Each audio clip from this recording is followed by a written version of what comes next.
je suis entrée dans le groupe pour préparer l'épreuve de musique du concours de professeurs des écoles.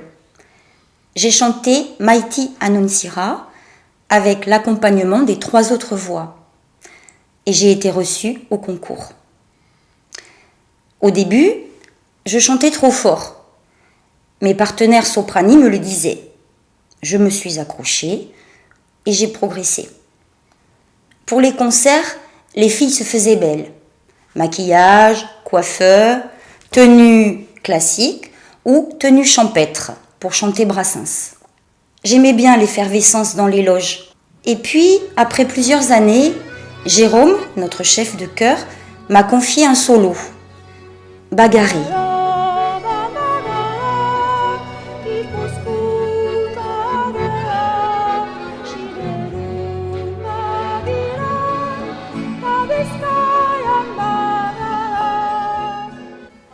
J'y ai mis tout mon cœur et toute ma mémoire pour apprendre les paroles en basque. J'ai adoré l'accompagnement du chœur, m'appuyer sur l'accordéon de Jérôme et être portée par les voix des autres. Je retrouvais l'émotion que j'avais vécue quand j'étais plus jeune et que je faisais du théâtre. Une autre occasion de mettre à l'épreuve ma présence sur scène m'a été donnée quand Jérôme m'a demandé de chanter le dernier couplet de la complainte des filles de joie de Brassens. Je dois faire le couplet mi-parler, mi-chanter et je dois m'adresser directement au public. Il y a un grand silence chargé d'émotion à la fin. Que cette putain ne fut ta mère, que cette putain ne fut ta mère. Cette putain dont tu rigoles, parole, parole. Cette putain dont tu rigoles.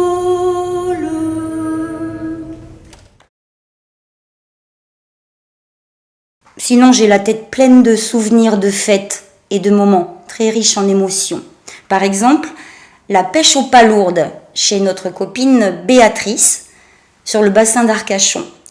Nous tous, les pieds et les mains dans la gadoue, en maillot de bain, et puis le repas de fin de journée dans le jardin. Ensuite, il y a eu le voyage surprise au Pays Basque pour rendre visite à une amie choriste, Béa, qui souffrait d'un cancer et qui ne pouvait pas se déplacer. Et puis son accompagnement au cimetière pour son dernier voyage, où on a chanté tous ensemble Les copains d'abord. Il y a eu l'organisation surprise aussi des 50 ans de Jérôme. Pour cette occasion, j'avais inventé des paroles sur la chanson Les Trois Cloches d'Édith Piaf. J'avais demandé à Henri, ténor dans notre groupe vocal, de m'accompagner. Aujourd'hui nous allons chanter. Une cloche sonne, sonne. Tu me donnes le fa dièse, s'il te plaît, parce que tu t'es trompé là. Non, tu t'es trompé. Ah voilà. Ah. Je reprends sur toi, mais là, ça va pas. Donne-moi fa dièse, Jérôme, s'il te plaît. Une cloche sonne, sonne.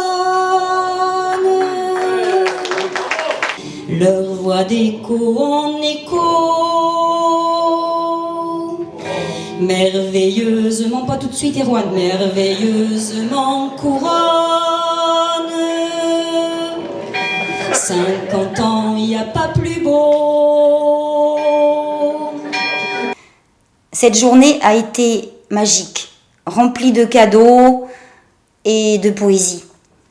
Jérôme, merci et bon vent.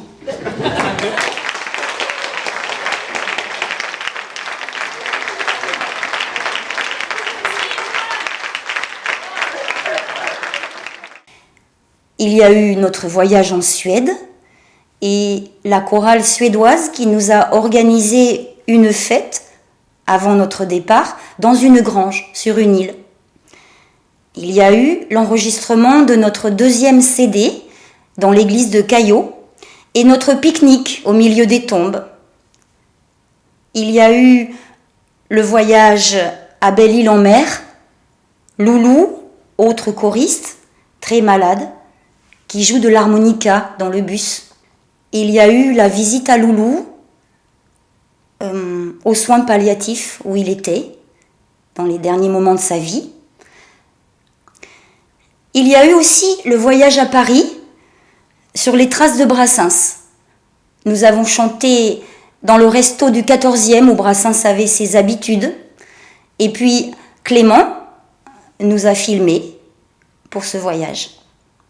Et puis au fil des années, je me souviens du cake au raisin de Colette, de la tarte au citron de Noël, des crêpes d'Alain, des œufs mimosa de Patrick, des recettes tupperware de Monique, des caramels de Bernadette, et puis du vin d'Henri. Tout ça, c'est important.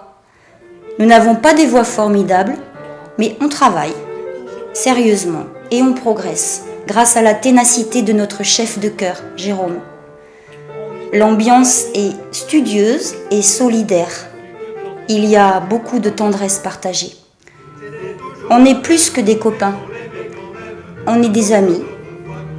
Pour moi, de 2004 à 2021, cela fait 17 ans que ça dure et je compte bien que ça dure encore longtemps.